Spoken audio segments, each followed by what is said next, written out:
কোথায় তুই কি কৃষ্ণকালী রূপ দর্শন করেছিস? তবে আর বলছি কি গো, জলের নিচে দুজনে এক হয়ে গেল।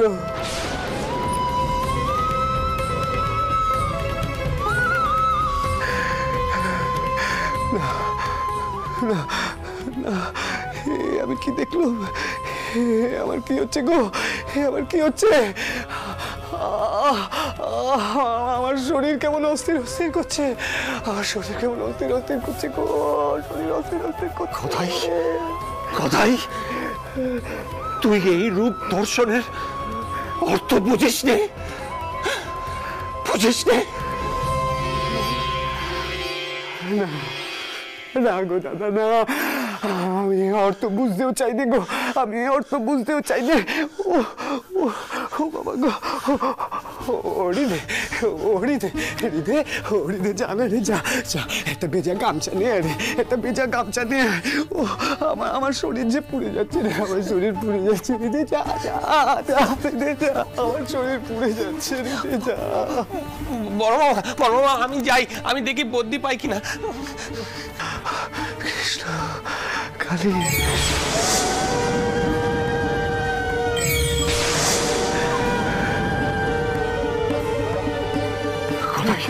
কোথায় শান্ত হ কোথায়?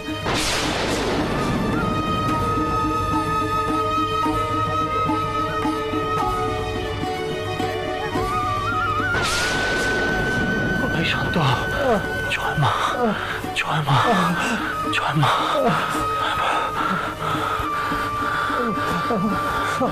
জয় মা, জয় মা, জয় মা।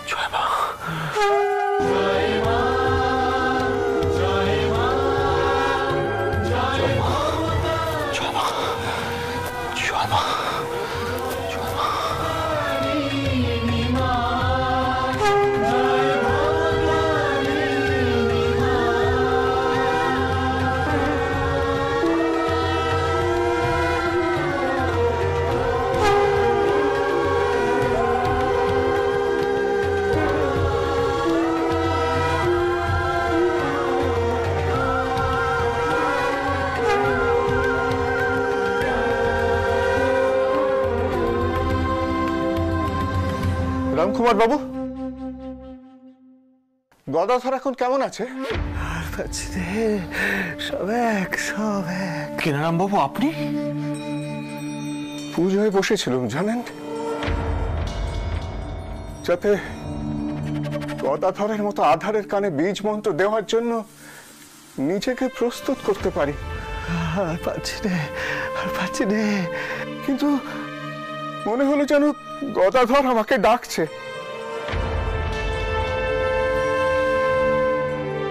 এই অবস্থায় তো দীক্ষা দেওয়া যাবে না রামকুমার বাবু।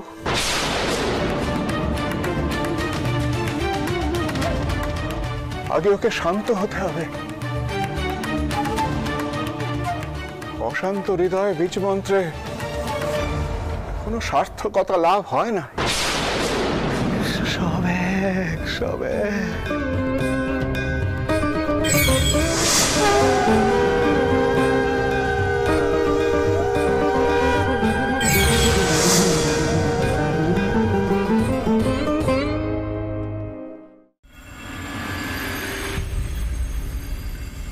মথুর।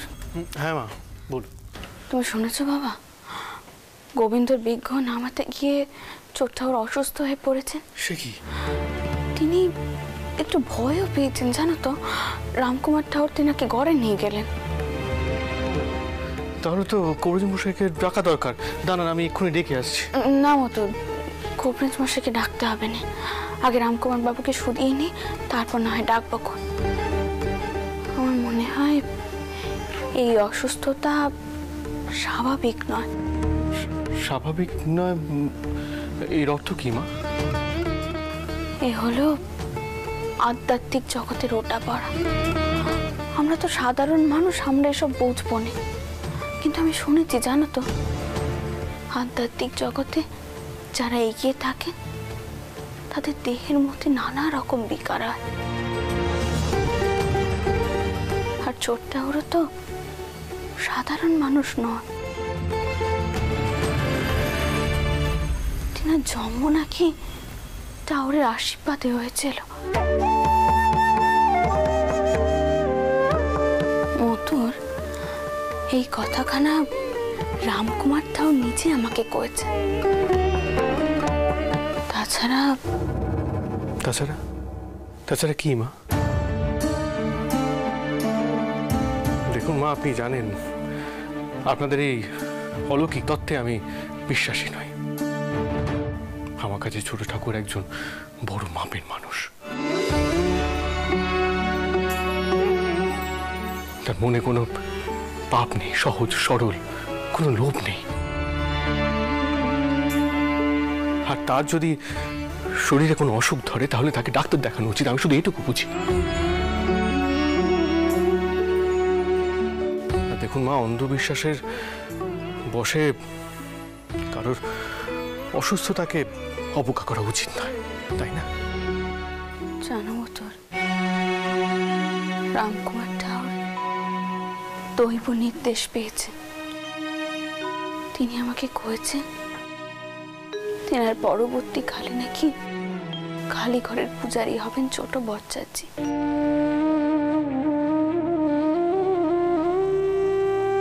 তুমি মানো আর না মানো মতো, আমি তো জানি মা আছেন, তিনি ঠিক সময় সবকিছু ঘটান।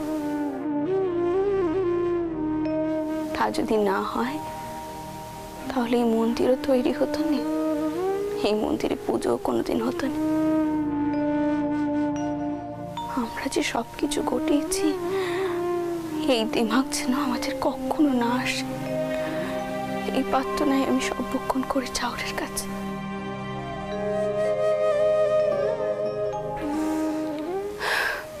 যাই হোক, শোনো মতন, আজ রাজা গোবিন্দর পুজোর ভার তুমি বরং হরি ঠাউরের ওপরে দাও, কারণ হৃদয় ঠাউরকেও ওইদিকে যেতে হবে। বেশ, আপনি যা ভালো বুঝবেন মা।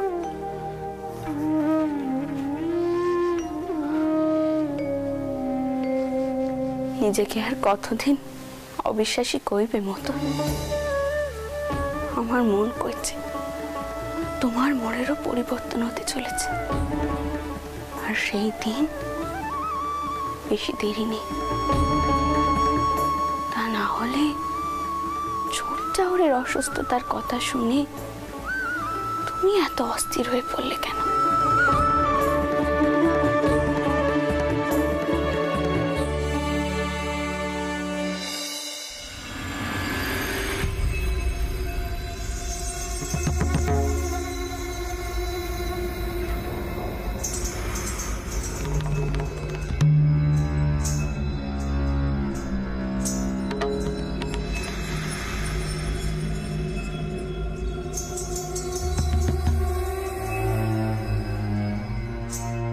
বড় মামা,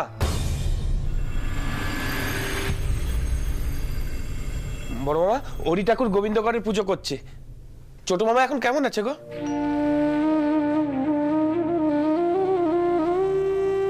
হৃদে, তুই এখন এখানে থাক, আমি কেনারাম বাবুর কাছে যাচ্ছি। কেন? গদাইকে দীক্ষাদানের সময় এসে গেছে হৃদে। আমি কেনারাম বাবুকে খবর দিচ্ছি, তারপর এসে গদাইকে নিয়ে যাব। এই অবস্থায় এখন তুমি কোথায় যাবে বড় মামা? ছোট মামাকে নিয়ে যাওয়া ঠিক হবে? গায়ে যে জ্বর। হৃদে,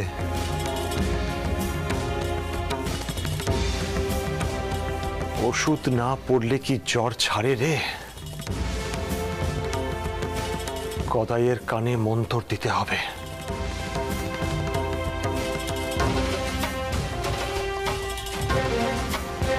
আর সেই মন্ত্রই ওষুধের কাজ করবে। জয় মা, জয় মা।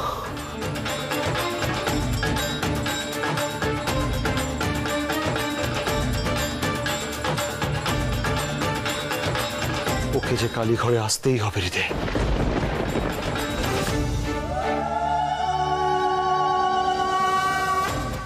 কালীঘরে আসতেই হবে, আসতেই হবে, আসতেই হবে ওকে কালীঘরে।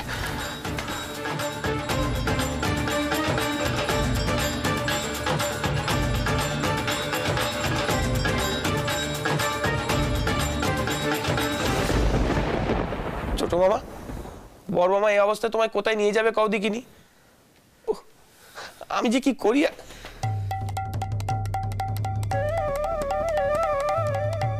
ও ছোট মামা, জ্বর যে আরো বেড়েছে গো, কাজে জ্বরে পড়ে যাচ্ছে। কি করি করি।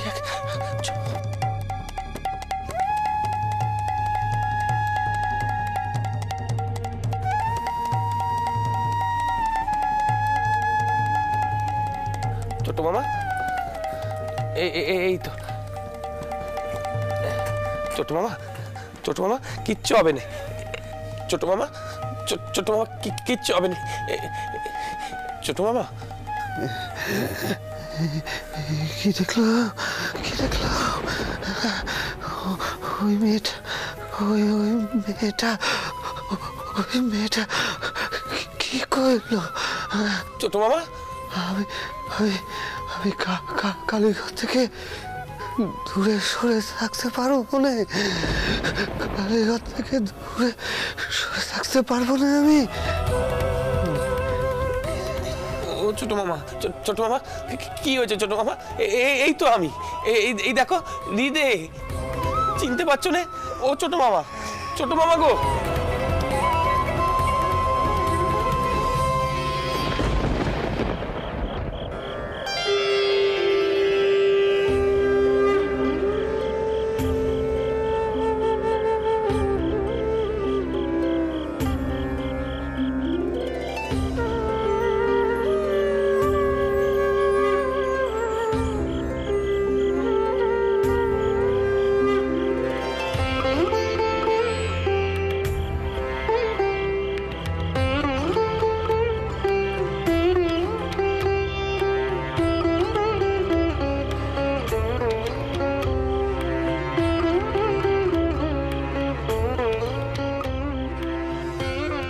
পালা বদলের সময় আসছে রানী, ওঠ। তার অভিষেকের কাল এবারে এসে গেছে। তাকে দীক্ষা নিতে হবে আমার মন্ত্রে। তোর প্রতিষ্ঠা করা মন্দির এবার হয়ে উঠবে তীর্থক্ষেত্র। এক ভৈরবী মা এসে আমার হাতে একটা পদ্ম কুড়ি দিলেন আর দিয়ে বললেন, যার স্পর্শে ফুটে উঠবে এই পদ্ম, সেই মায়ের পুজোর ভার নেবে তোর পর। রানীমা, কদাইয়ের হাতে ওই পদ্ম ফুটে উঠল। ও দাদা, দাদা গো, আমি কি দেখলুম গো দাদা, কি দেখলুম? আমি দেখলুম একই দে কৃষ্ণ আর কালী। তবে কি ছোট বাচ্চা আছে? এবার সত্যি পুজোর ভার নেওয়ার জন্য তৈরি হচ্ছে। পালা বদল হতে চলেছে তাহলে। মা,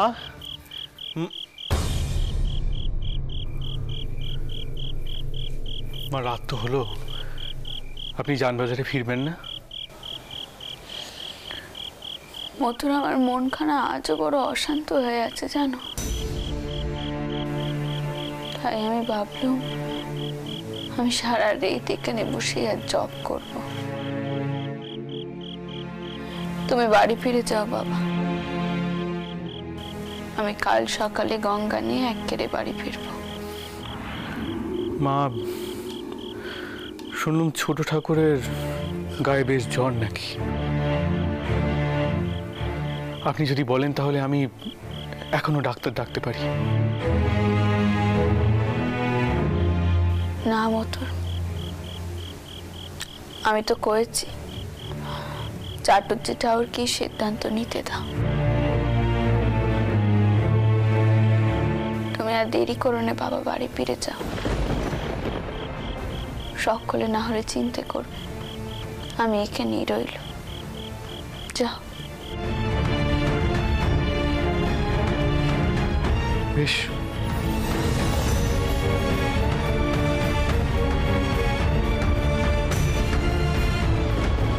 কৃষ্ণ আর কালী দুজনে এক হয়ে গেল গো, এক হয়ে গেল। আমি কেন দেখলুম গো?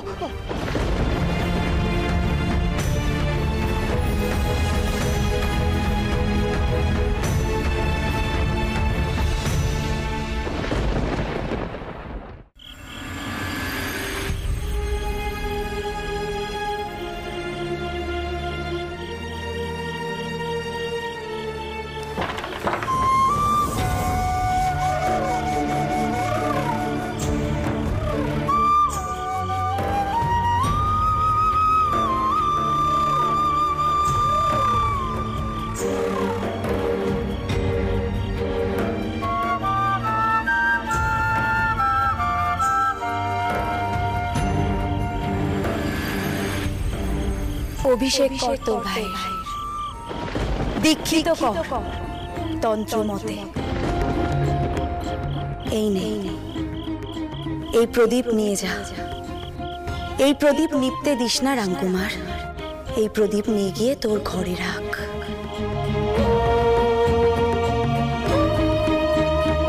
স্বয়ং মা তোকে আশীর্বাদ করবেন। তোর ভাইয়ের অভিষেক হলে এই প্রদীপ ভাসিয়ে দিস।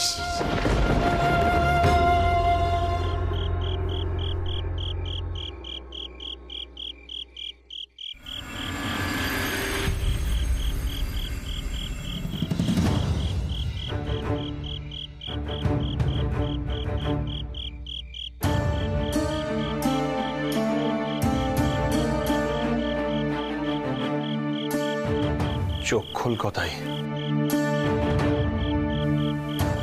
ওঠ, আমাদের যেতে হবে। ওঠ কথাই, চল।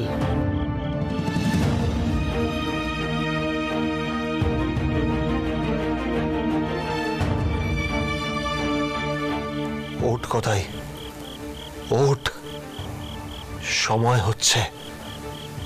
রাত্রির মধ্যযাম প্রায় এসে গেল। ওঠ কথাই, ওঠ, চল। কোথায়? তোর চেয়ে মন্তর নেওয়ার সময় হয়েছে রে কথাই। আর দেরি করা যাবে না, চল, আয়, ওঠ।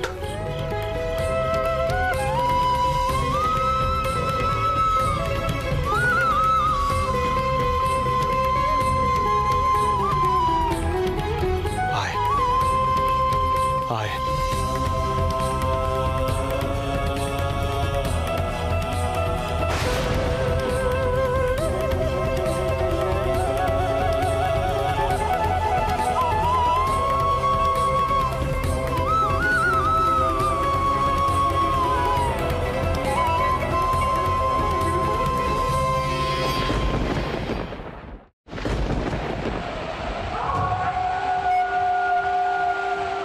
গদাই, আমরা কোথায় এসেছি বুঝতে পারছিস?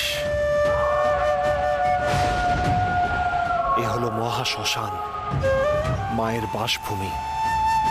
এই শ্মশানেই মানুষের অন্ত, আর অন্তকালই সবকিছুর আদি। তাই মা আদি অন্ত দুই, সৃষ্টি এবং প্রলয়ের সঙ্গে আজ তোর প্রথম পরিচয় হবে গদাই।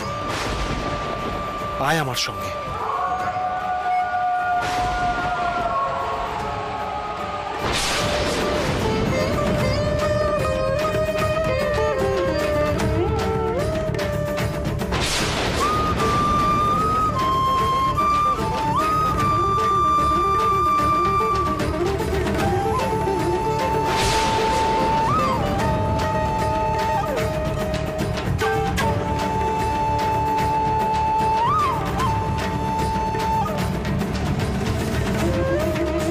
মা,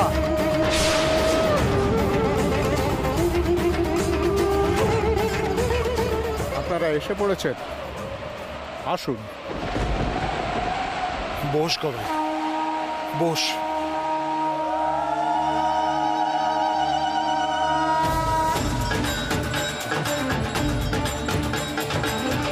জয় মা।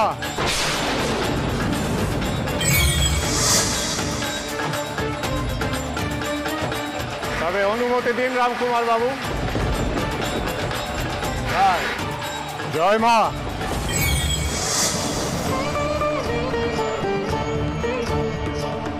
জয় মা মুন্ড মালিনী করাল বদনী। আজ তোকে এই আসনে এসে বসতেই হবে মা।